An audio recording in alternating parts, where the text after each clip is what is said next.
Сәлеметсіздер ме, құрметті қонақтар? Номер 62-ші Нәзір Төреқұлов атындағы жалпы орта білім беретін мектебіне қош келдіңіздер. Мен бүгін сіздерді Нәзір Төреқұловқа арналған мұражаймен таныстырып өтетін боламын.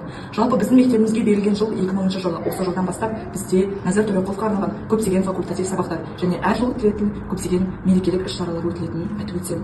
Ең бірінші мұражайға келетін болсақ, бізде мұражайдың сол жағында 1937-39 жылдардағы қуғын-сүргін кезеңін байқасақ болады. Бұл жерде бізде 100 мыңнан адам құрбан болған және де оның арасында Нәзір Төреқұловтың да есімі аталатыны айқын көрсетілген. Келесі кезекте бізде осы репрессия құрбандарының қаншалықты қиналғандығы және өмірдің соңғы жылдары осыншалықты қиыншылықпен өткізгендерін байқасақ болады.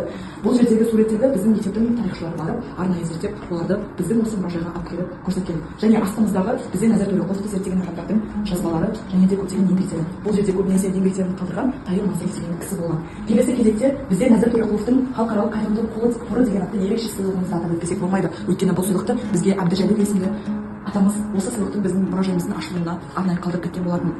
Және де мына үстеліне қарап өтетін болсақ, бұл үстелі бізде Нәзір Төреқұловтың үстеліне ұқсас үстел болып келеді. Негізі бізге Анель апамыз осы үстелдің түпнұсқасын қалдырып кеткен. Алайда Түркістан өлкесінде бізде арнайы сол жақтағы мұражай болғандықтан және сол мұражайға бізде көп адам барады ғой деген себеппен сол мұражайға түпнұсқасын алып кетіп, біз байқап өткендеріміздей, бұл жерде бізде Нәзірді зерттеген және нәзіртанушыларды көрсетіп болады.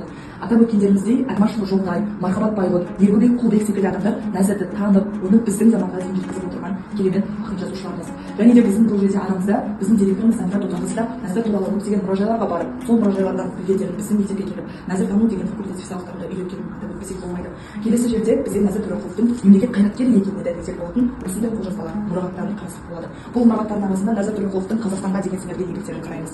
Бұл жерде Нәзір Төреқұловқа арналған көптеген газет журналдарын жазылғанын байқап өтсек болады. Жалпы бұл жерден бірден бір байқайтынымыз Нәзір Төреқұловтың сан қырлы тұлға екендігін әрі мәңгілік өшпес жарық жұлдыз екенін байқаймыз. Бұл қабырғадағы ілінген суреттер 1928-1930 жылдардағы араб елшілігіне жіберген уақыттағы суреттер деп алсақ болады.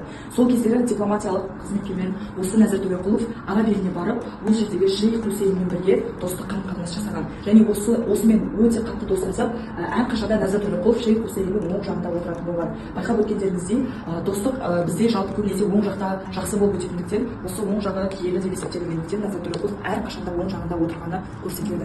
Келесі бұрышта бізде Анель апамыздың бұрышы деп көрсетіледі. Анель апамыз Нәзірде қалған шағы үстем. Жалпы Анель апамыз қайтыс болмас бүтін дүниеден өтпес бұрын біз онымен хат алысып отырған болатынбыз.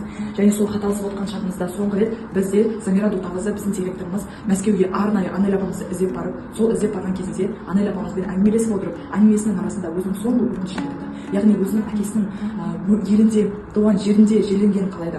Яғни Түркістан өлкесін мені жерлеңдерші деп айтады. Сонда сол өтінішпен біздің мектептің директоры Нәзір Төреқұловтың қызын Түркістан өлкесіне жерленген болатын. Бұл жерде Анель апамыз осы біздің мектебімізге беретін көптеген заттарын барлығын бізге тастап кеткен болатын.